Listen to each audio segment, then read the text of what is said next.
Hello, everybody. Welcome to a very special Esoteric Atlanta. I am joined here with three lovely ladies who are part of the group of over 500 people who are participating in the Shadow Work Challenge. But before we get into the subject at hand, I do want to go ahead and introduce these ladies and show you guys who they are, what they are up to. First, we have the beautiful Cassy, who is below me, and she actually just did something very brave, and she opened up a YouTube channel, and I know all about that. So you guys, if you're not subscribed to Cassy, Light on Change, I'm going to be putting a link to her channel down in the description box below, so you can go ahead and give her a subscribe. YouTube is a great platform in a lot of ways. In a lot of ways it isn't, but in a lot of ways it is, because it allows you to kind of create your own platform, literally. And so we want to support our fellow patriots, our fellow challengers, our fellow human beings who are on the side of good. So go and give her a change. And then we have Amber here, who is over in California, and she owns a dance studio. And you guys, Amber and I were chit-chatting before Cassy came on, and Amber, you guys do like competitive dance and all that kind of stuff, right? Mm-hmm. Yeah. So you were telling me, I mean, you guys made it through, which is amazing, because you made it through the lockdown, which we did too, but that was really hard. So you guys see they have different age brackets. So if you're up in Northern California, where again, what's the town you're located in, Amber? It's in Roseville. Roseville. So I will put a link to her website down in the description box as well too, guys, especially in your Northern California. I know California is a hard state for a lot of people like us to be in. So if you want a like-minded business owner to get your kids involved in movements, we're going to be talking a lot about movement today. Send them over to Amber. And then we have Kathy. You were telling me that you guys, you're in Nashville, Tennessee. You're close to me. That's right. Your family has a handyman store, right, in Nashville? That is right. We own Del Rio Home Improvements here in Nashville. I would say go to the website, but it's a little bit wonky. Even after like 7.5 years, we're still working out the kinks. But you can definitely find us like on social media, on Facebook. Del Rio is 2 words, DELRIO. I honestly believe we are the only Del Rios in Nashville, so I promise you will find us. Well, once we get done, Kathy, just send me a link, and I'll put everything down in the description box for anybody that's in the Nashville area, because we definitely want to come together as a community. That's really how I think we start to like really stick it to the man, you know, as we support each other. And I know it's annoying. I still have to use a lot of the big corporate sites, but if we really start to push towards other people that are running for their heart and soul, they're running their businesses and stuff like that, we start to course correct this ship that's been going in one direction and we want it going in the other. So let's get into the topic at hand, ladies. How about it? Let's do it. You guys have been doing this 30-day shadow work challenge. I'm going to start by asking you guys, what made you, we'll start with Cassy and we'll go around the table. What made you go, you know what? I'm going to do this 30-day challenge. It was getting active physically again was already on my to-do list. So it was already really important to me, and I'd just been having a hard time working it in. So I was laid off from my corporate job in August and reorganizing life and trying to work back into big rocks like this. And this was perfect timing. I'm like, I got to do it. And here you are. Yeah, here I am. And what about you, Kathy? What made you go, sounds like this pain and torture sounds like a really good idea? I honestly do not know. I was like, wow, do I hate myself or love myself? I don't know. I love both. A little masochism there. Never hurt anyone, right? Right, that's right. It'll all be good. Honestly, it's funny because right before I saw you post the challenge, I just been sharing, like, I am physically and emotionally exhausted. I am a mom of 4. We own a handyman business. My professional title is a guide to young learners in our homeschool community. There's a lot of emotional presence that's just required in my life, and that absolutely shows up in my body. Like, I'm just like, fatigue is like the word I felt like followed me around. But for some reason, just a couple of days before, I just had like I'm searching for something. I started piddling around with working things through the body, and then you posted the challenge, and I was like, this sounds like a lot of work I don't want to do, and and I'm gonna do it. I just followed that really quick intuitive nudge of like, just sign up. So when you said who's in, I was like, me, okay, yeah, me, yeah, me. I'm gonna do it. What about you, Amber? What made you go, you know what, this wacky 30-day commitment seems like a really good idea? I was already starting to like do all this stuff, but so I needed guidance because I was very confused, and I was like, perfect, I can use this. Yeah. And that's something that is really heavily spoken about in the East, is the guidance. And actually, you being a dance teacher, owning a dance studio, you kind of, you know, we talk about, there's a word in Sanskrit that's called parampara, or parampara is how some people say it. And this is one-on-one teaching from guru to student. And I'm not a guru, but it's the transmutation of energy. And so like when you're with your dance students and you're hands-on, you're literally energetically teaching them as well, not just through your verbal cues, but there's an energy present there that's guiding them. And what's so confusing too is that shadow work, especially using exercise as a modality for shadow work, can be very triggering and very painful. And when that starts to come up, a lot of times there can be resistance, and you don't know what to do. You don't know if it's normal. You don't know if you're doing something wrong. Have you guys been shocked at having to read? That was a question I was going to ask you guys. Has your perception of exercise as spirituality changed and shifted? Yeah. Mm-hmm. Yes, definitely. And there seems to be a little bit of playback happening with the volume. So if anybody has like any like a radio on or anything like that, just check that. That's okay. I always tell people who watch, I'm like, I'm in my bedroom filming. We don't have professional equipment. We're on Zoom. So, and that's something that's so hard. And for me, when I first started to study this, because I come from a medical family, my mom's family, the Bryces, that's where I get my name from, it's my mom's maiden name. They're all doctors for like generations. And then here I come, and I'm like, I'm going to go to India, and I'm going to study the doshas and Ayurveda, you know, like talk about shifting some family karma. But we're so programmed, especially in the West, to think if something hurts, then be pulled back and addressed in a different way. Has that shifted, like body pains? What do you feel about your body, your own body pains? Whoever wants to jump in. I guess I'll go first. So I was fine like the first day I did bar, because like my body's used to bar because I dance. Yeah. But then when I did the yoga, my jaw started hurting, and it went down my neck all the way into the middle of my spine. And I was like, oh, okay, I get it now. Oh, that's what they mean. Yeah. So we look at that jaw tension. So that's coming from like the throat chakra, right? Mm-hmm. And how apropos, all four of us probably in the last few years have felt like we've been silenced. Mm-hmm. Basically my whole life, so it makes a lot of sense to me.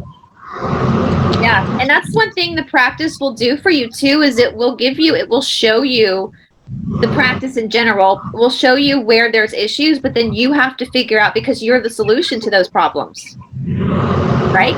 You're the one that has to then go, oh, I now have to heal this. So the workout, the practice, whatever, backs off and says, all right, I'm presenting you with the issue. Go fix it. Right? So it can be very overwhelming, but also very self-empowering too. Right. What about Kathy and Cassy? What have you guys gone through with this? Have you noticed any like lingering tweaks or pains that now you realize is something bigger? Absolutely. Yeah. I know I actually have a knot that in my back, in my lower lumbar, that I was able to work out. And I mean, there's more, but one of them is gone. But I think that is coming from a sacral chakra blockage. And that makes complete sense with my story. that I'm not going to go into, but You don't have to. so, yeah, absolutely. And what I'm going to have you guys do, because of the playback, guys, so when you're not speaking, will you mute your mic? And then when you come to speak, unmute your mic. That will help with the playback as well. This happens a lot when we have multiple people on our round table. So my next question is, so when we're looking at the lower three, now a lot of times people see spirituality, they want to stay up here. They want to stay in the ethereal, right? But we even see in like the missing gospels of Mary Magdalene that you have to descend or you can ascend. So has that, when we talk about the sacral chakra, the lower, and a lot of times women especially get very soft in the belly, overly so, which is showing a wound there, which makes sense. Look at what women have been through for generations. It's an inherited karma. Was that a revelation to you guys at any point, that whole descending before ascending?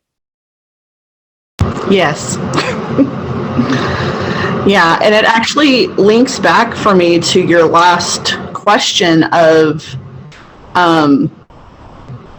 the exercise and the pain, because I feel like I've made like little connections along the way, like birthing my children. Like I birthed with a midwife, and I remember her getting in my face and saying, you can push through the pain, and on the other side is a beautiful life waiting for you.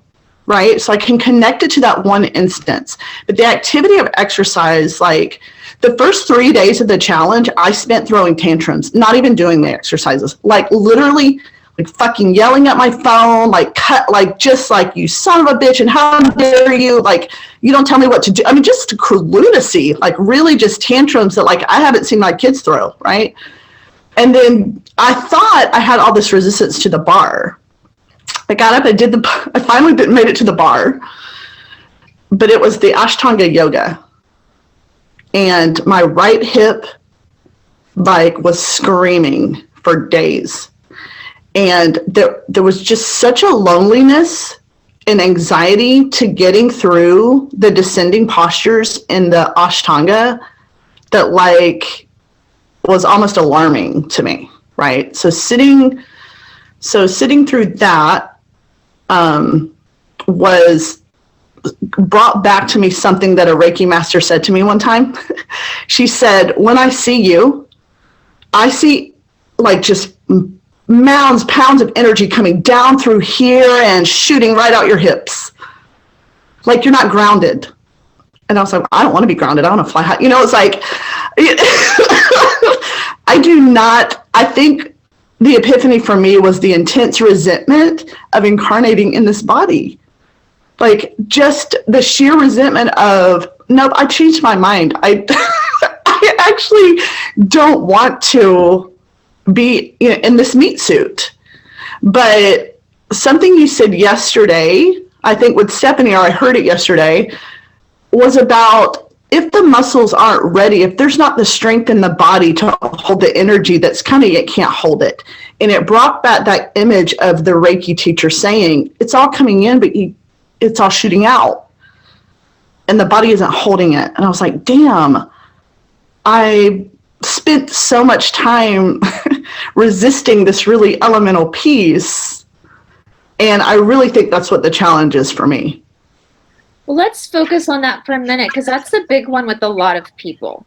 And I think especially, I don't know how you guys grew up. I grew up Presbyterian. Did you guys come from like a Judeo-Christian background as well? Yeah, very fear-based Protestant. Yeah. So we're taught, and we know when I studied Way Down Workshop, which that lady that just passed away, I did a whole breakdown on it on Zublik, on Dark Outpost. And I found that obesity is actually the highest in evangelical, especially the Baptist. And it's because people are hiding their emotions because they're not able to express them. So let's look at this in multiple ways. So we're taught, we'll use the name Jesus because that's the name they use, even though we know that's not his real name. We're taught in the church that if you believe in Jesus, Jesus will just take all your problems away, right? There'll be peace about you, which is not what he's taught. He never said that. The word savior means you don't have to incarnate again. So he's good. He got it. He got enlightenment. Now he's teaching you. He was the guru, right? But also we're kind of taught that our bodies are sinful, especially as women.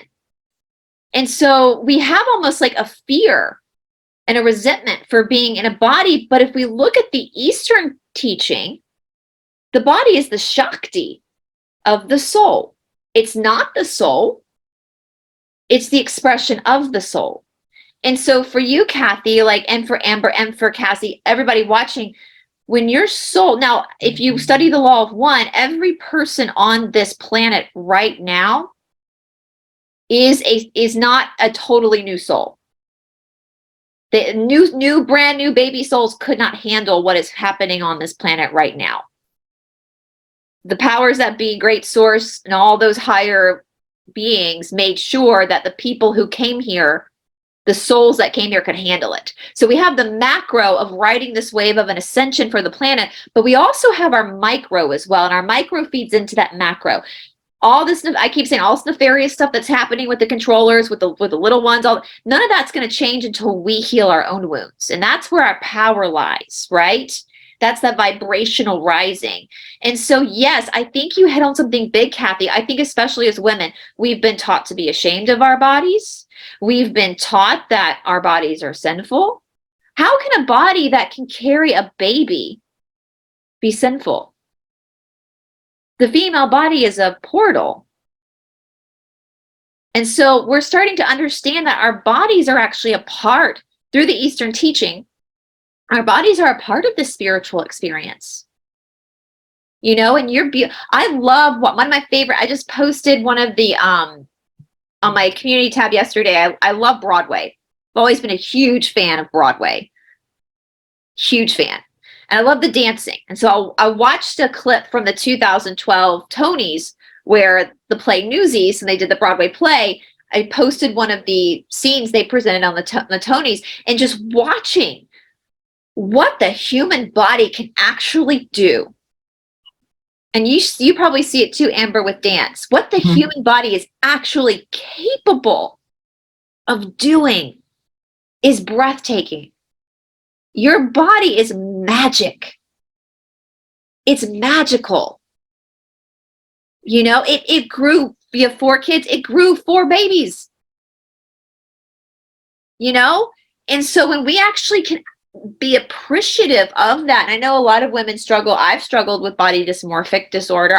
And now at 30, it took me almost 40 years to recover from that, because I've watched what my body, and when you're able to, and throwing those temper tantrums, as you were saying, doing the exercises, well, the Ashtanga practice is designed to piss you off first and foremost. It's designed that way because it's supposed to be triggering you, because it's designed specifically for shadow work, right?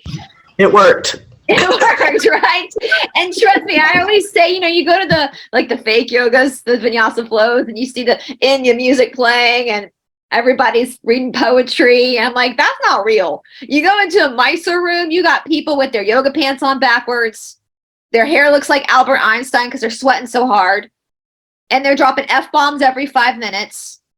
You know, that's real, because that's real, right? Pain is real. That's the rawness of the practices pulling up, you know? So Amber and Cassy, what have you discovered about, I mean, Kathy said she realized she wasn't grounding. What have you guys discovered through this experience of using exercise as a modality for spiritual growth?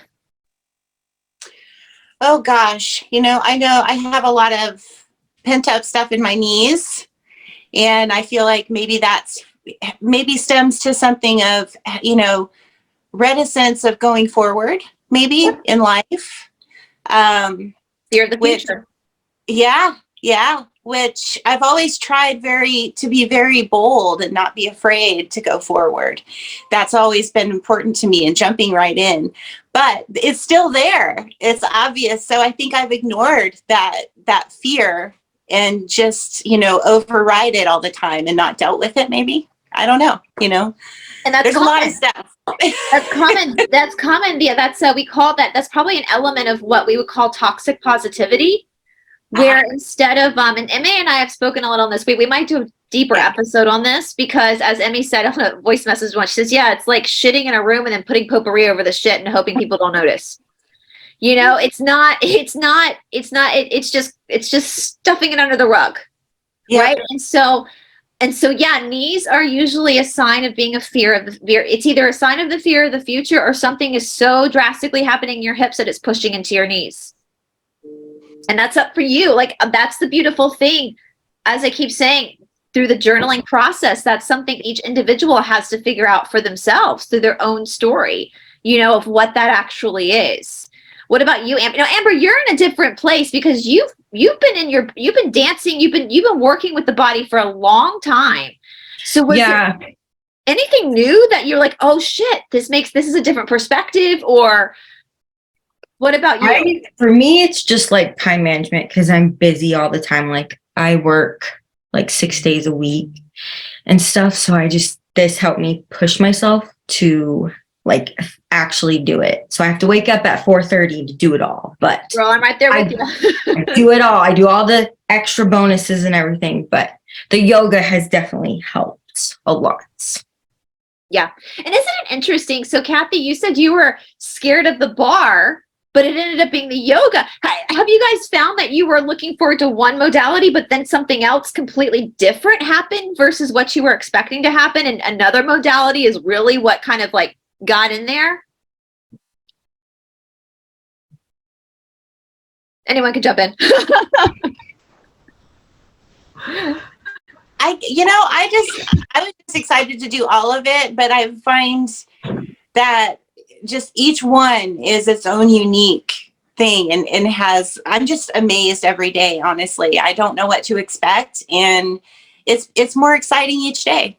It's a great way to look at it. Yeah, it's painful. Don't get me wrong. There's that toxic positivity. Fantastic.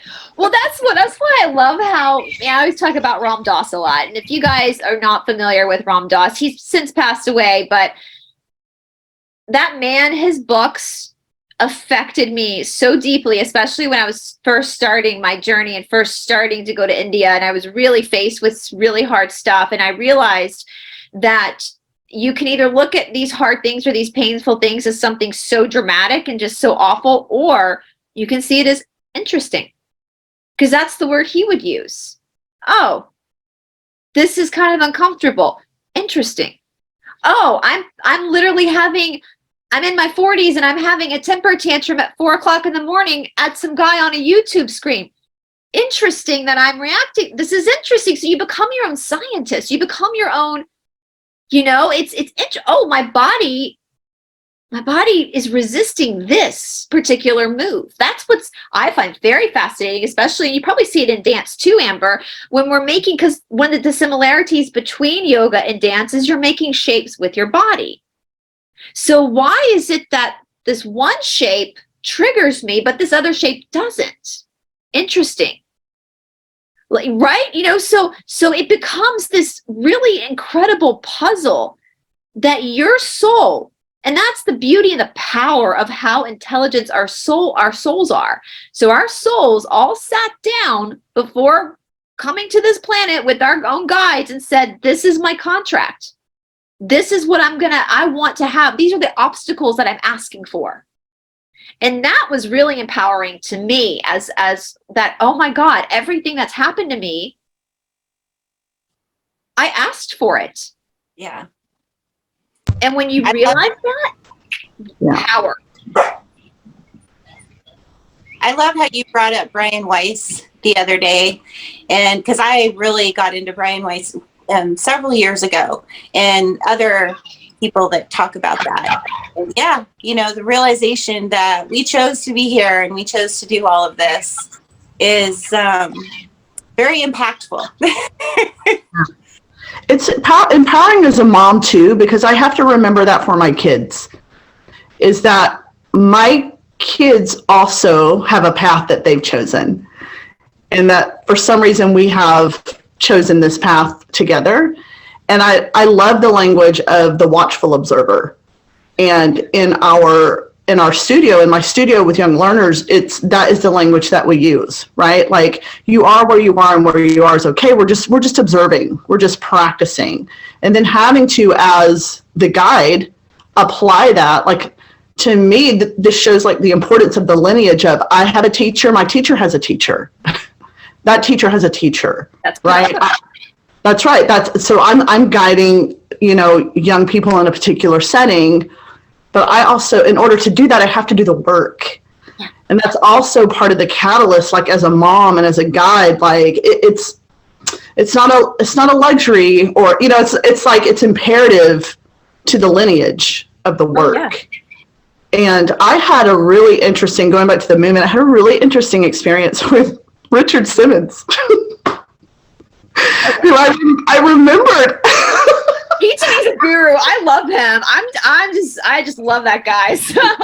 Same. I was like, oh, I really think this guy's my spirit animal, because I had glimpses of him, like of my mom. Like he and my mom had similar hair. Like I just remember that. But what struck me was I love dance as an activity, but also as a metaphor.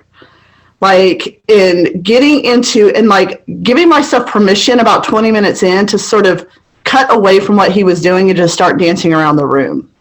Yeah. Was like a super like empowering and freeing. It was like returning to that of a child, right? Like the freedom in the dance, like the freedom in the movement. Like there's no point, there's no judgment, there's nothing to prove. It's just the activity of, and that was really profound, like to remember the importance of that kind of play and freedom in the body, that kind of movement. I was surprised by that a little bit, like that I got so wrapped up in my own movement that I wasn't even sure what he was doing on the screen. I was just kicking ass like all around the room. But somebody says somebody commented, no one wears shorty shorts like wear the shorty shorts.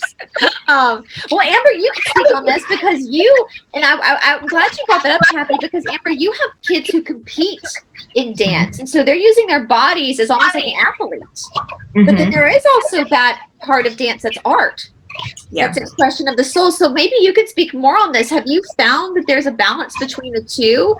Or should they really be merged together as one, the competition with the art? Well, I don't really like the competition part.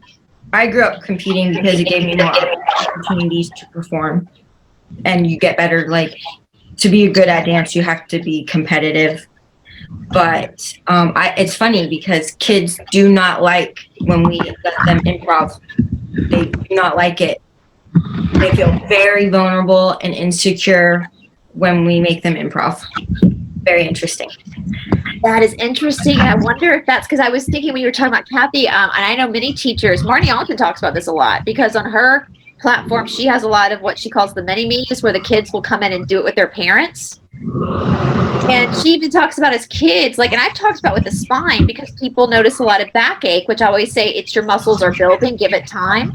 Because even as kids, we have these little muscles in our spine that go into atrophy as we get older, and then we have to kids are able to move, like they're coming fresh from the spiritual world, like, right? Like they're coming like straight from God. And then we come in and we corrupt them. And so that's interesting that I feel like in my childhood that we would have loved the freestyle dance. Yeah. That speaks great volumes of how much control the controllers have now to even be for kids to have to even follow the orders now when they're given the option to not follow the orders. Does that make sense? Am I making sense? Like, right. That's wild. That's wild. Yeah. And the older they get, the less flexible they become too. So that's yeah. And we see this in the alternative education model as well. Like, we're basically unschooling. Like we're inviting families and children to come in and unlearn what you think you know, and to just explore. And it is, my older ones that try to come in, it is it's like hitting a wall. It is, they look at you wide-eyed when you say, well, what would you like to do? Or what would you do in this situation? Or, what makes the most sense for you and what you're working on right now? It's like, they're stunned. They don't, and it's heartbreaking to me because it's like, at one time you did know, right? Because it's like, oh, at one time you did know, and it's just covered up right now. So I think that's a really like interesting parallel, which is why I love the metaphor of dance, is that it can cover a conglomerate of disciplines that we're working on. It's interesting you bring that up, and let's talk on that. 'Cause one of the questions I asked you guys was, what's the difference between having tutelage, accepting tutelage from a teacher, and submitting to control? And a lot of what you're saying is a lot of these kids now, from both you, Amber, and Kathy, from what you've witnessed, is that a lot of kids are now conditioned for control. Right. So, you know, and that's, I kind of know what the difference is between having a strict teacher and a cult leader. Like my teacher in India is very strict on us in the Shala. There are expectations that he has for us as an authorized teacher. You're right, Kathy. I have to practice 6 days a week. I have to go and always speak every 18 months. I have to go back to India. I don't know what that's going to look like in the future because everything that's happened, but to make sure that I'm still doing my part for myself so that I can keep teaching. But as far as his strictness, it doesn't go outside of the yoga. He doesn't know where we live. He doesn't watch what we eat. He's not a cult leader, right? Right. So that's going to be a really hard bridge to cross when we move into this new world. Like, how do we go from being so controlled, breaking that controlling, and then going back to then accepting tutelage from a teacher? Where is that thin gray line? You know, and it's and I don't know what the answer is. We'll just have to wait and see what happens. You know, I think a lot of that's energy too. I think we are born with an intuition. We're born with a gut feeling. And we get gut feelings about people, but then we're told to, I think we know when somebody is a strict teacher for your own well-being, but we also know when the opposite is true, when someone's just trying to control you. Yeah. That makes sense. But we're so in touch with our gut feelings that most people can't even discern that for themselves. And as you were asking the question, it really has to, like when I'm thinking about my young people, it's like they have to really be able to tap into that intuitive discernment on what is the intention behind the tutelage that I'm being offered, right? It's like I need to be able to discern the intention, the heart and mind and purpose behind what's being offered to me. Is it of sound mind and sound heart and good intention and for well-being, or is it for manipulation and control? Or for like conversion, right? They're trying to convert me to a way of thinking or being in the world. It's so funny you say that. I was telling Stephanie's been down here doing classes, Reiki, and all that kind of stuff. And we have a big Hindu temple here in Atlanta that I wanted to take her to because you can do, their services are very different. They don't have someone lecturing at you. It's just chanting and prayer and that's it. I want to take her there. And I was telling her that the uncles that work there, I asked them once, like, you know, in the Christian church, if you want to become a Christian, it's like a whole thing. Yeah. Information, classes. And I asked the uncles there, I said, what does one do to become a Hindu? I'm just curious. Like, if I were to become a Hindu, what would I have to do? And the uncle looked at me, goes, you just say you're Hindu. Oh, that's, yeah, very different. Yeah, it's like a decision or a confession. It's like you there's no one you have to answer to. You just decide what you want to be. And so you're right with that intent. What's the intention behind? You know, there was, if you want to be a Hindu, you just say you're Hindu. Like there's no giving money. There's no someone else. It's you and God. That's right. You know, how do you think, you guys, so if more and more people start to understand this philosophy, I mean, Yahshua said it, the kingdom of heaven and hell is inside of you. If you want to know God, you know the self, the higher self, which is what connects to God. So these teachings are actually, what you're doing right now in the 30-day challenge is what Yahshua taught. It's what the Gnostics went through. How do you think, when we move into this new world, how do you think people are going to adapt? Do you think people are going to have an easy time adapting to this theory, or do you think they're going to have a hard resistance to it? I think they're going to have a hard time initially, especially after what we just went through. Yeah. Are you three willing to that point, since you've been doing this, whenever that flip happens, who knows when that's going to happen, would you three be willing to take on more of a leadership role in helping your communities work through the shadow side? Yeah. Yes. Actually, at the beginning of the lockdowns, I felt a really clear message, like your work is going to be on the back end of this. Yeah. I just don't know. I've been sensing a lot like I hear Tamara in my ear right now saying, stop chasing the money. And like, it's very pertinent to where we are right now as a family. And it's almost like you're going to have to turn your vision towards what you think you're going to be doing and stop chasing the money. Like, if it comes, great, but the work is going to be different. Yeah. And as I'm talking, I'm wondering if that's sort of the cusp that I'm feeling that like I'm on the leading edge of myself. That's what it feels like. Well, that's one thing too. We have, I've mentioned this a few times, but are you ladies familiar with the term Dharma? A little bit, yeah. So your Dharma, if you want to know more about Dharma, the Bhagavad Gita talks, your Dharma is like your path. It's your, so we have the micro, but we have the macro as well.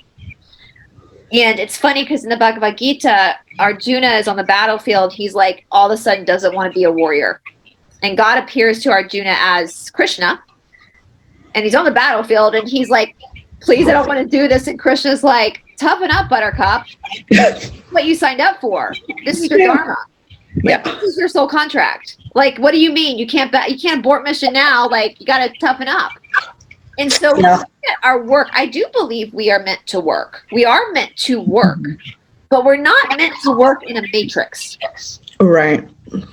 We're meant to work in the healing arts, teaching dance, Amber, like doing things that you're passionate about, that you actually, we have to make money to pay the bills, but I would do, the 30-day challenge was free. Like I would do this for free, because this is what I'm passionate about. And it's what it makes sense to me. It's from the heart. And so can you imagine the world we're going to live in when every single human being understands what their Dharma is and does it? Yes. That'll be beautiful. Beautiful. I don't think we would have as much depression, anxiety. But then, of course, that means that the whole financial system has to crumble. Because you're right, Kathy, they put us in a position where they're dangling the carrot in front of us. We can't go off grid. We have to be on grid in order to survive. Well, and they twisted it. The carrot that we're chasing is actually their carrot, but they've convinced us that it's for us, but it's not. Yeah. It's for them. I always say this, like, you could say anything you want to say about the controllers, but they're damn smart. They're smart. Yeah. And they're scary smart because they're psychopaths. So there's no moral compass to hone in. If they had a moral compass, that intelligence could be used in such a powerful way. But without the moral compass, it is very service to self.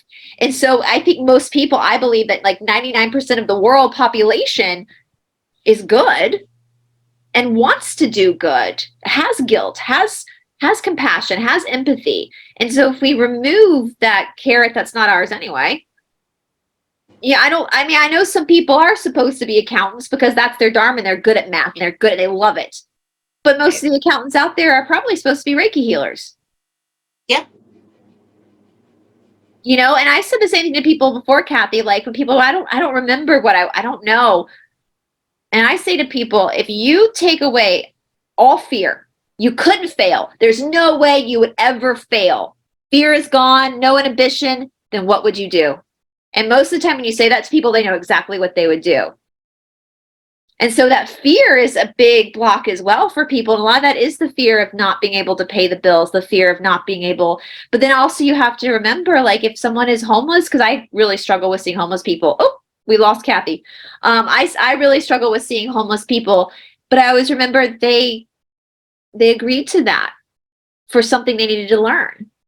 Your soul agreed to it. Doesn't mean we shouldn't help them. Our souls agreed to help. But so what has in this experience, has there been anything that's come up for you ladies that has like scared the shit out of you that you've had to do?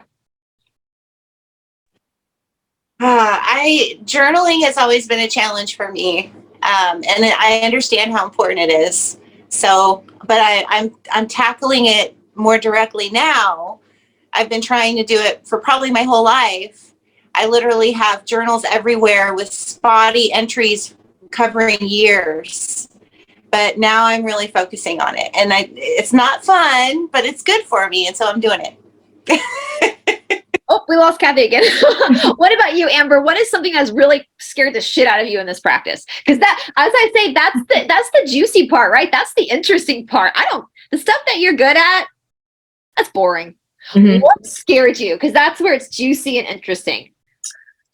Doing the inner child thing was hard for me because I did not have that's not my mom or anything, but the rest of my family, I was just like, rejected by everyone. No, they just didn't like me. I don't even know why. Just like growing up and at dance, no one liked me. So writing all that stuff out was very hard for me. Yeah. Well, I hope, did you find any clarity going through that? I knew that was going to be this is a hard week in the challenge. There's a lot. And I just, childhood wounds are some of the most difficult to tackle. And I've been through trauma therapy. I've gone through it all.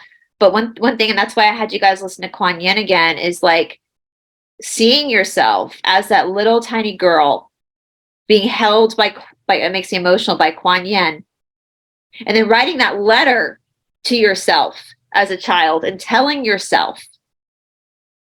that child, you are loved. You are here on purpose. You are a fractal of God. And that child, whatever happened to that child was innocent. Children are innocent. And realizing that child is still you.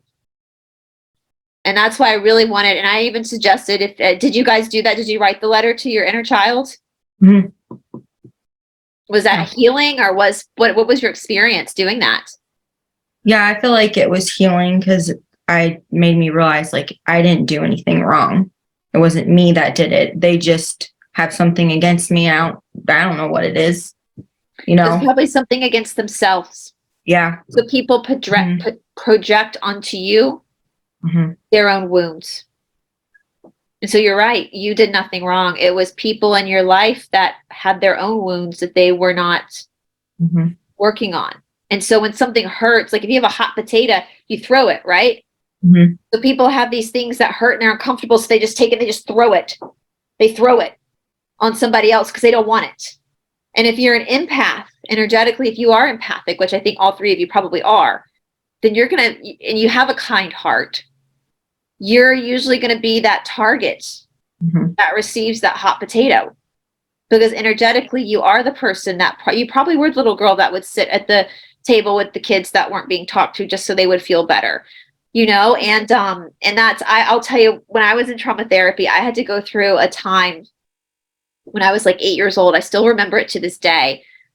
And I remember being in the car, and this was before, and when I was a kid at 8, we got to sit in the front seat. It was before all those weird, now kids like have car seats until they're in college. Like, I don't really understand it. but I'm like, this kid's 17. Why is he still in a car seat? But I remember sitting in the front seat of the truck, and my legs were hanging out. My dad was in the car, and I said something about something I wanted to do when I was a grown up. And my dad said, "No, you won't. No, you won't." But my dad did that all the time to us. "I'm cold, Dad." "No, you're not." "I'm hungry, Dad." "No, you're not."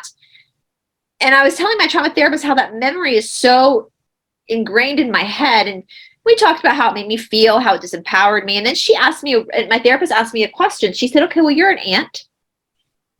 Because she said, now you have to start mothering the inner child in you that was wounded. You're an aunt. If you were driving and your nephew said something to you about what he wanted to do when he grows up, what would you say to him? And I said, "I would say, that sounds really cool, Charlie. I hope you get to do that." And so my therapist said, "Okay, now say that to yourself." And that's when I kind of got it, that my dad is wounded. And so he threw those wounds on his kids. I think a lot of parents do that, either consciously or subconsciously. Because and that's one of the most groundbreaking things, I think, is when you realize, you come to a certain age in your life and you realize your parents actually don't have it all figured. When you're a kid, you think your parents know everything and they just do everything right. And then there's this, I was in college when I realized, oh, my parents have no fucking clue what they're doing. It's all just a free-for-all for everyone. They're just doing the best they can. We're all just doing the best we can. So Kathy, I asked them, was there something in this challenge that scared the shit out of you? What's the one thing in this challenge that has scared you the most? Oh, you're on mute. Technology is hard. You're still on mute. Okay. Awesome. Sorry I had to change gears. My laptop died. I couldn't find the charger. It's okay. It's okay. It happens. Something that has scared me. Like you were like, oh shit, when you saw this thing on the schedule. I think, I think the other ladies were talking about maybe the exercise with the journaling to the inner child, which is something I started years ago with like EMDR and that kind of work. I think just one quick comment to that. One of the things that I was thinking of as you were talking, Bryce, was there's a book called The Four Agreements. Yep. And one of the agreements was I'm not going to take things personally. Right? It's like understanding that what people are doing is about their own journey and their own stuff. Yeah. That was really like revolutionary to me. Like that I had permission not to take those things personally. And that so much of my journey has been reparenting myself. And I swear to God, having kids, there is nothing that will light a fire under your ass to get your work done than seeing generational shit come out on your kids. And that was a huge catalyst into being really intentional about continuing to try to reparent myself. And part of that was I'm not going to take my parents' trauma and their lack of awareness or their lack of work as something personal to me anymore. It really isn't about me, and I have permission to do what I want to do. The second part that came up with me in relation to the childhood work was dance, like seeing Amber with her dance studio. When I was little, I swear to God, I'm not going to cry. When I was little, I sing. I loved dancing. I wanted to cheer. I wanted to like do theater. But our household was so fear-based and it was so fundamentally religious. There were so many rules. And my parents lived and died, especially my mom, lived and died by those doctrines. Like there's just so many rights and wrongs. I wasn't allowed to dance. I wasn't allowed to go to the movies. And I received the message. I was told everything you love is evil. The things that stir your heart, the things that excite you, like I was like a blasphemous like entity in her eyes. And so like seeing Amber with her dance studio and like seeing kids get to like experience those kinds of things. I think what scared me the most in this challenge was that in this physical body I'm in, I'm not going to have the courage to invoke and engage those activities in this lifetime. Does that make sense? Yes. Like, I'm not going to, like, there's something, like, I can see my strength in a myriad of areas in my life. Like, I can point to things and say, that is badass. I can do that. But there's something about the body that I'm in right now and embracing those things in this lifetime, particularly around like dance and theater and singing and the things that I love to do. I think there's a little bit of fear that those things will always be robbed, as if I won't have the courage to reclaim those things, if that makes sense. Have you read the Magdalene manuscript? I know I did it on my channel. I haven't. In the Magdalene manuscript, Magdalene gets into her and Joshua's sex life. So all those things. Now, I'm of the belief, because I grew up, my church was not as fundamentalist as that. Like, we took dance, we wore bikinis, all that kind of stuff. But your body is so powerful because it's the Shakti of the soul. I believe the controllers know this. They're going to do everything they can to make you afraid of your body, to make the body wrong, because we are the storm. We can't leave our bodies in this life. This is our temple. And I'm actually going to challenge you, Kathy. I think you, at some point, either in your house or rent a room, I think you should throw a dance party. I think you should invite your friends, their kids, either do it at your house or like go rent a space somewhere for the evening. You can even do a go get there to donate and just Richard Simmons the shit out of it. Like, throw a dance party.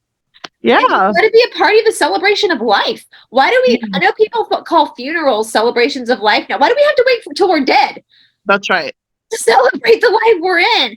You have this powerful body that was designed. I mean, Genesis 1:3, God said, let there be light. The original word for light was the Hebrew word that meant divine spark.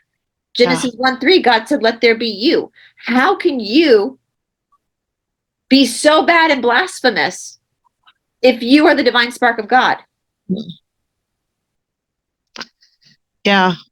There's just a constant having to remember and remind. It's just the continual, oh no, wait, remember? Those are their issues, not mine. That's right. Oh, remember? Yes. Yeah. And I'm going to one up you. So we take on our family karma. That's one of the karmas that we agree to inherit is our family karma. What if you're the person that course corrects all that family karma? Yeah. What if that's how powerful you are? Same for you, Amber. Same for you, Cassy. What if you're the person, because you're so vibrationally strong, that you agree to come down to course correct this? Yeah. I think that's exactly right. I think that's exactly right. I think my hiccup right now is embodying that in my body. There is a spiritual, there have been so many encounters, like it is like the wake up calls have been loud and clear. My hiccup is I think accepting and receiving that in this body and living it out in this body and not out of my head. Oh yeah, get out of your head. The yoga sisters tell you 100. Tanjaline's like, your head's gonna fuck you up every time. Yeah. Get out of the head and just trust this body, like trust in this heart.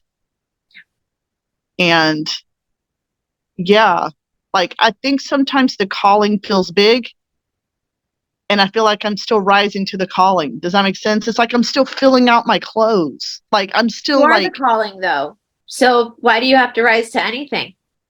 You are the calling. All of you are.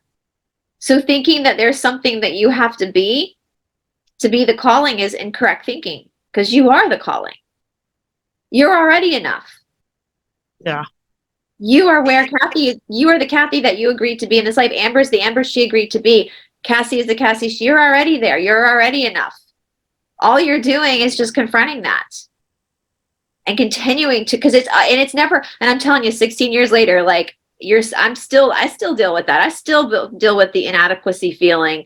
Am I doing this right? All those things. That's just the ego. And when I was living in Los Angeles and right after college, I remember an old lady said this. Old people can be wise. She said, what someone thinks about you is none of your business. That's so true. And that God. Was a huge, like, when she said that, I was like, she's right. Yeah. She's right. I had this same experience in a 12-step program where someone leaned across the table and said, what fucking business is it of yours what she thinks about you? Yeah. Even like my mother, like, what fucking business is it of yours what she thinks about you? Stay in your lane and do your own work. It's like, well, damn. Yeah. Okay. I mean, my mother, I have a boundary up with my father, but my mother, she doesn't like that I'm going through the missing books of the Bible. And whenever I ask her, why does she think this is wrong? She can't answer me because it's programming. Right. And I see that that's her programming. That's her resistance. That's her telenovela. That's not my telenovela. I'm open to it. I've always been open to it. Right. You know, my resistance lies in other things, but that's her resistance. That's her karma to work through in this life. Yeah. And I take it personally. And I think when it's our family, we always take it personally. Yeah. Because that's our family. But then yeah. Yeah. I think that, like, I started the Shadow Work Challenge because we were talking about helping to clear family trauma. Our families, our families on our Dharma, we're helping to clear their karma. maybe. And that resonates a lot. I think it seems like probably for all of us. But when I started the Shadow Work Challenge, I did it because I wanted to kick up my physical activity. And it's helped me get to a point where now I'm healing myself so I can help heal others. Because I know that I can't really help others heal until I heal myself. Absolutely. And that's one thing, and I've said this before, like in traditional yoga, you know, now in the corrupt yoga, they do 200-hour courses where that's not legit. Like you need to spend years studying this. And the only way that I'm able to hold people's feet to the fire is because my feet have been held to the fire. And so in that sense, I know what the liberation looks like. And I will say too, with the exercise as well, I was watching this. I'm such a nerd because I'll watch all these. When I'm not studying spirituality, I'm watching stuff on the body because it's just the body just fascinates me so much. And I was watching this video on runners. And this girl said, you know, I started running to lose weight, but now I'm running because my body can do it. And that act of celebration in that moment of look, and you probably felt this way, Amber, with dance, like, look what my body can actually do. Mm-hmm. Like my teacher, David Grieg, used to stop and like he would watch NFL players in slow motion to see how agile these like 300-pound men could be. And he'd watch, and he wasn't competitive. He didn't care about the sport. He was just trying to see like what the magic and the majesty of the human body is unbelievable. And the fact that the church, and not just the church, there's also all sorts of places that try to take that power away from you. Kathy, that's your fucking body. That's your Shakti. I want you every morning to get up and say, this is my Shakti. This is my expression of my soul. This is me not expressing grandma's soul or the guy down the street soul. This is my soul expressing itself. Amber, I want you to get a Kuan Yin. A little statue of a Kuan Yin. Okay. And I want you to put it on your bedside table or wherever you can. Okay? Because what is these higher, I don't know what we want to call them, the Sophia Code activators, they're all showing you reflections of your own self. And so that love you feel from Kuan Yin, that's you. That's your own love. Yeah? And Cassy, I think you need to be taking your expertise from your corporate job, taking what you learned from that, and get prepared to be helping people to walk crisscross the fire too. Yeah. Because that's hard. I tell people all the time, that's the shittiest part of my job in the MISO room. That's the part I hate the most. Because I'm an emotional basket case. I'm so sensitive. And when I see students having a breakdown and having their like come to Jesus moments, all I want to do is sit on the mat and cry with them. But I can't. I have to tell them to get up. I have to be like mean and be like, get up, do it again. Because I have to get them to get through that breakthrough, right? Because it's always darkest before the dawn. Right when your body is the most sore, everything's super tight, you want to give up, you want to cry in the corner, that is right before a breakthrough. And so many people will stop at that moment because it becomes too much. But I just want to say, hold on. If you got to crawl, crawl. It doesn't matter how fast you're going if you're going in the wrong direction. Likewise, it doesn't matter how slow you're going if you're going in the right direction. But wherever you are in the moment, whether that's I call this the hot mess express. I mean, you're always going to be on the hot mess express. You just get used to it because there's not there. And I want people to know watching this, there is no finish line. Yay. There's no finish line. the grave is the finish line. But what a joy that is to learn so much about, to end this episode, because I know some of you guys have some scheduled stuff to do. What is the most shocking thing, positive, shocking thing you've learned about yourself in this experience so far? That I'm stronger than I thought, like mentally. And Amber, just looking at you, if you were my student, I can already tell you're a very mentally strong person. If you came into my yoga shala, I would have picked that up on you right away. So I'm glad that you're seeing that for yourself. Cassy, what about you? That I was starting to have doubts about being able to heal myself, like parts of my body. And I feel like I can do that now. And that's huge. It makes me want to cry. Isn't that the power? That's the plot twist, though. I say that like it's kind of comical, like, oh, I caused this, so I can actually reverse. I can actually undo it because I did it. So I can now undo it. Like when you figure that out, and it might take a while. Like I was saying in the group this morning, people are a little confused over the dosha, and I was saying, you're not going to have the answers at once. It's going to take time. And it's only time that you have within your own essence of learning how to heal yourself, what works for you. And a lot of times we're just experimenting to see what works and what doesn't. What about you, Kathy? What is the most shocking, riveting, positive thing you've discovered about yourself in this during this time? Oh, shocking and riveting. I think two things, like physically, I am stronger than I give myself credit for, and I'm more flexible than I give myself credit for. You know, I'm in a very voluptuous body right now. I'm totally coughing. Like I am, like, you know, I'm Kappadosha. Like we've got curves. We're very cushiony. Yep. But it doesn't mean that my body is inflexible.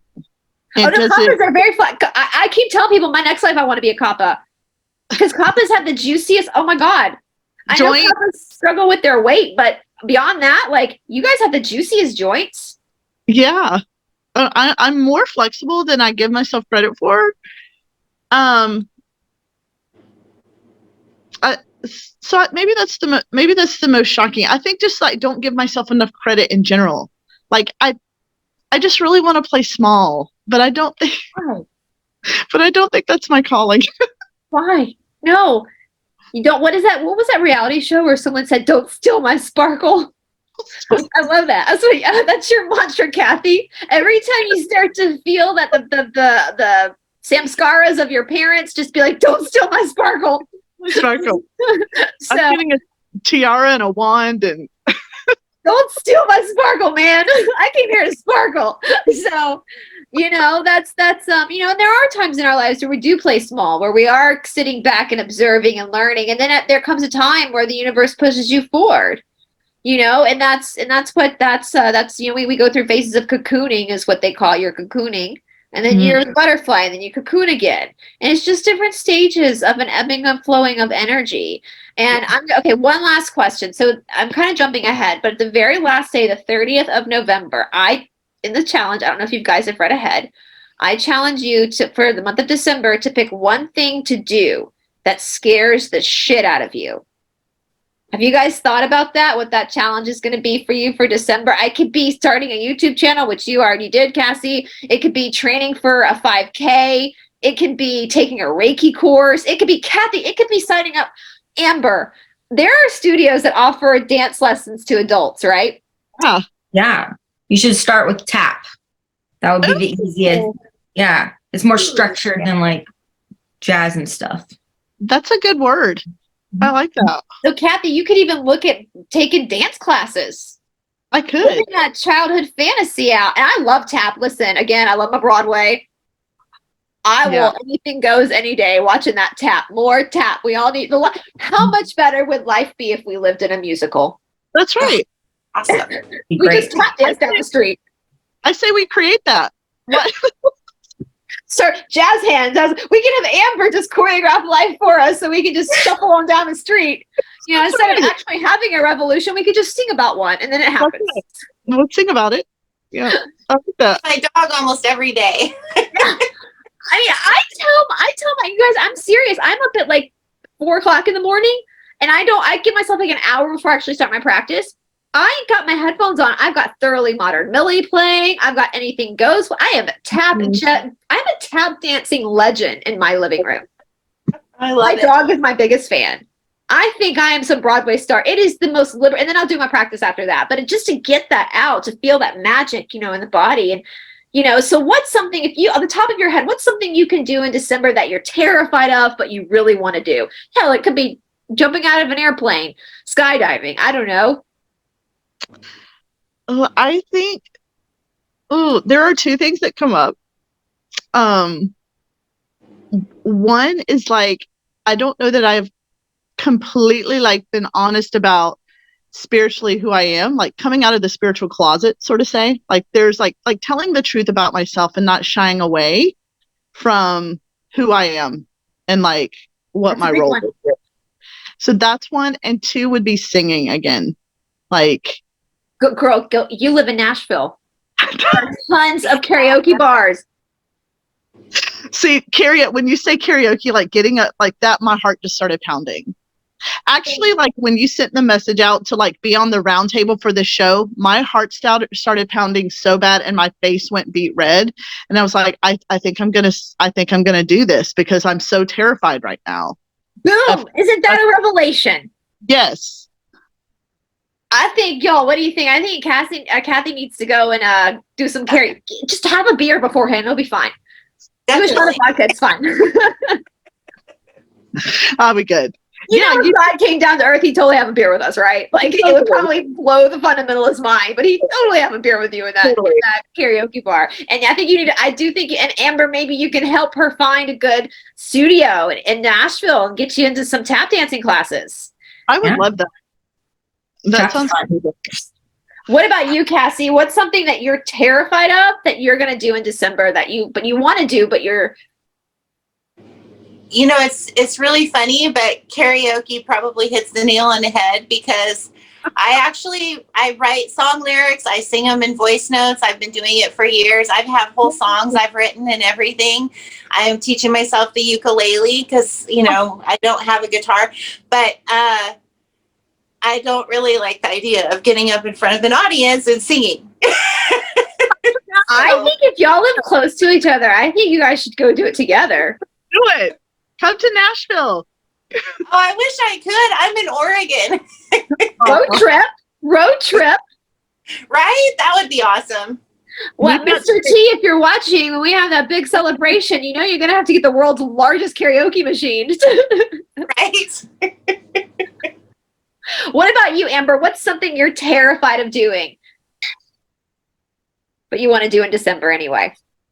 Well, I do want to learn Reiki.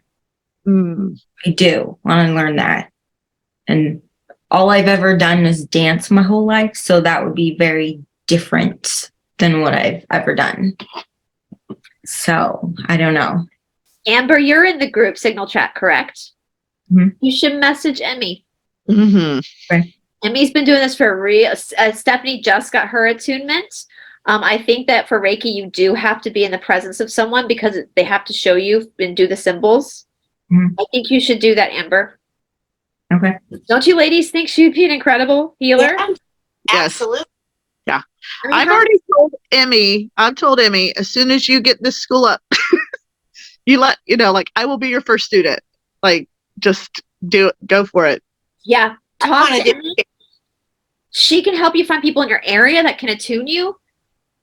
I think Amber, and honestly, like the fact that you work with kids all day, I mean, God bless you guys, because kids are practicing themselves sometimes. Mm-hmm. So the fact that you have the heart and the patience, and I think that's why you need a Kuan Yin statue as well. And how interesting, you had a painful childhood, but look at the job you picked as an adult.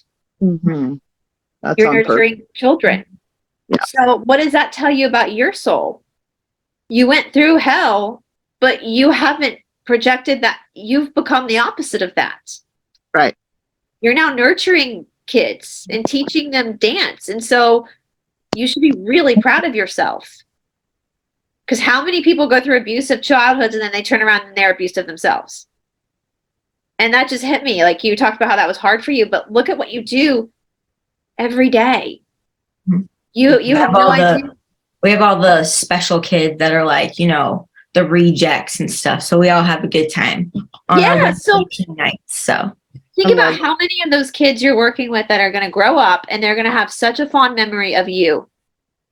You have no, we say that what people think about you is none of your business. So you don't even know the impact that you are making on these children. You don't know what these kids are going through behind closed doors. So the fact that you went through a hard childhood, but now you are actually loving on children for a living.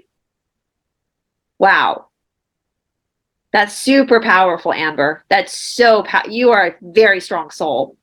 And so you should be very proud of yourself. You are Kuan Yin. Mm-hmm. And so I think Reiki attunement is definitely right up the alley with what your soul's already doing. So message Emmy. Emmy's so nice. Mm-hmm. Everybody I film with is they're the same off camera as they are on camera.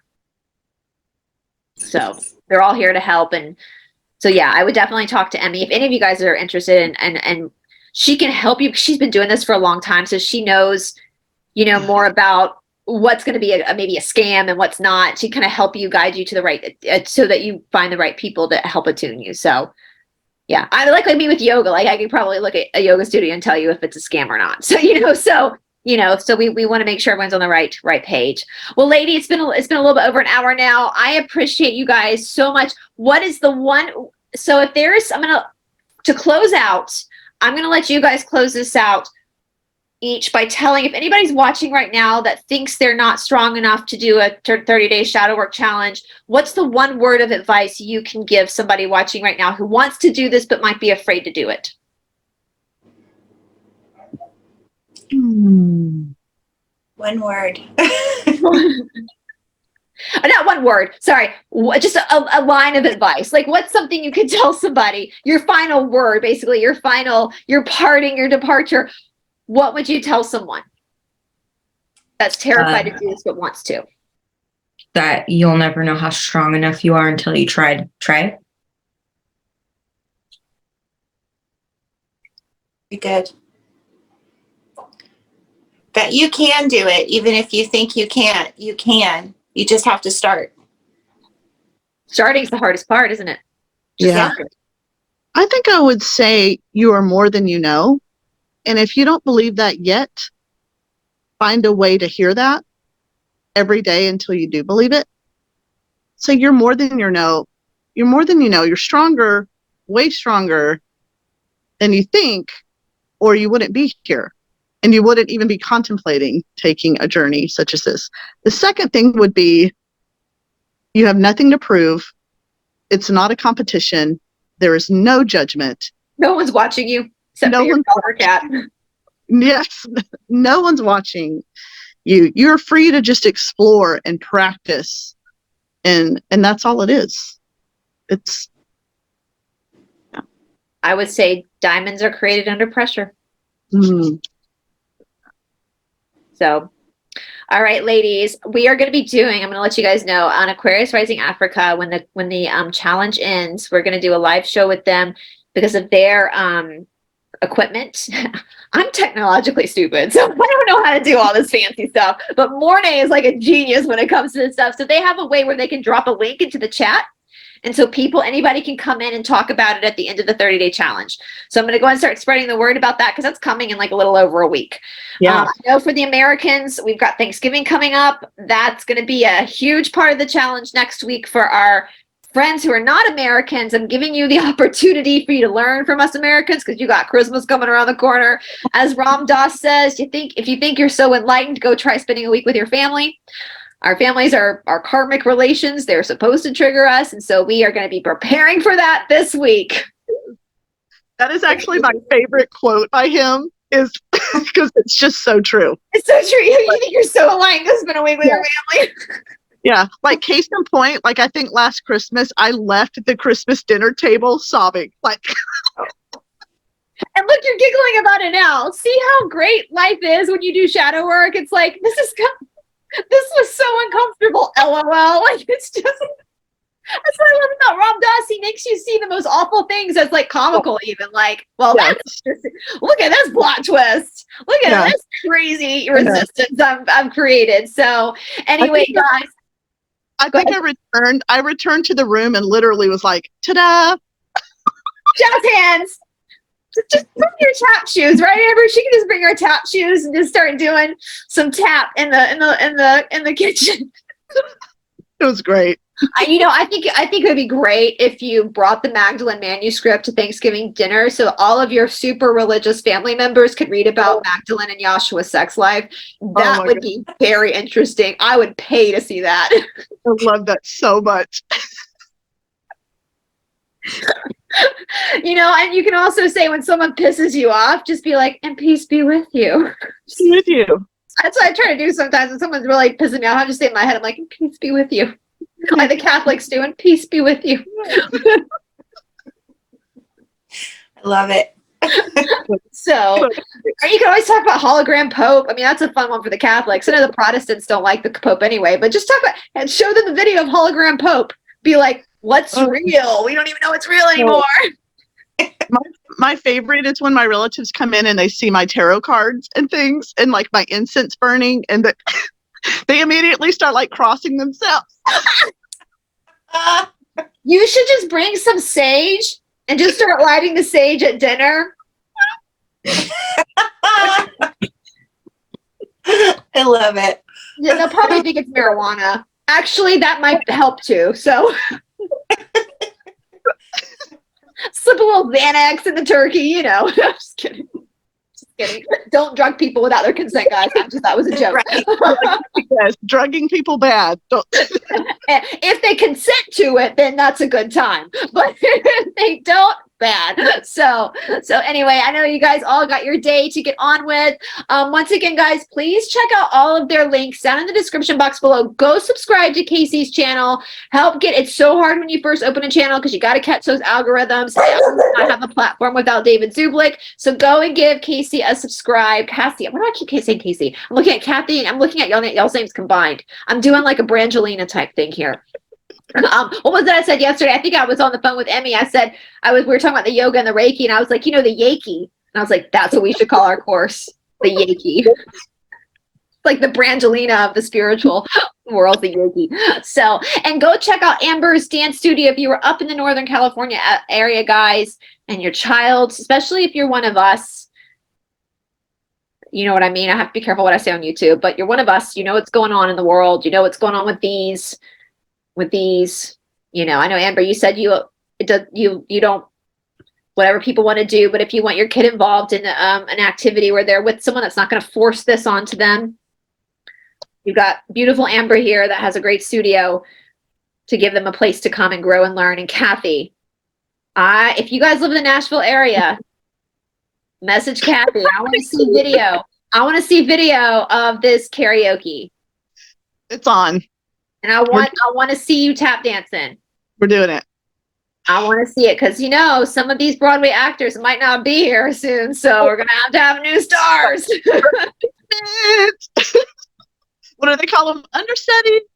Oh, no, girl. You're going to be the leading role. Tap dancing away. You and Amber are going to be up there on Broadway doing the shuffle. Tapping out to Anything Goes. It's like literally my dream. When I was a child and people would ask me, what do you want to do? I'd say, I want to be on Broadway. Like that's what I wanted to do. Okay, so I really want, because that seems to be a soft spot with you about your childhood. I want you to hone in on that. I am. I want you to what is that about dancing that? And I think you hit on it. It's that freedom. It's that liberation. It's that Shakti expression. Yeah. You are Hanuman. You're the warrior. Go beat that Ravana. Beat him. So, all right, you guys. Thank you so much for doing this. We're going to be doing it again on Aquarius Rising Africa when we close out the challenge. Are y'all going to be doing the 60-day challenge in January? Oh, yeah. Bring it on. Yeah, 60 days is nothing. After you do 30, you're like, yes, let's go. Let's go. All right, guys, we'll have a wonderful day. And to you guys watching us, let us know your experiences down in the comment section below. I'm sure hearing all of these ladies talk about their experiences, it hopefully didn't make you feel as alone for everything we're all kind of going through, because you are not alone. We are all just walking each other home. Mm-hmm. Yeah. And another Ram Dass quote, treat everyone you meet like they're God dressed in drag. Because they are. Oh, the Christians will hate that, won't they? All right, guys. Bye, everybody.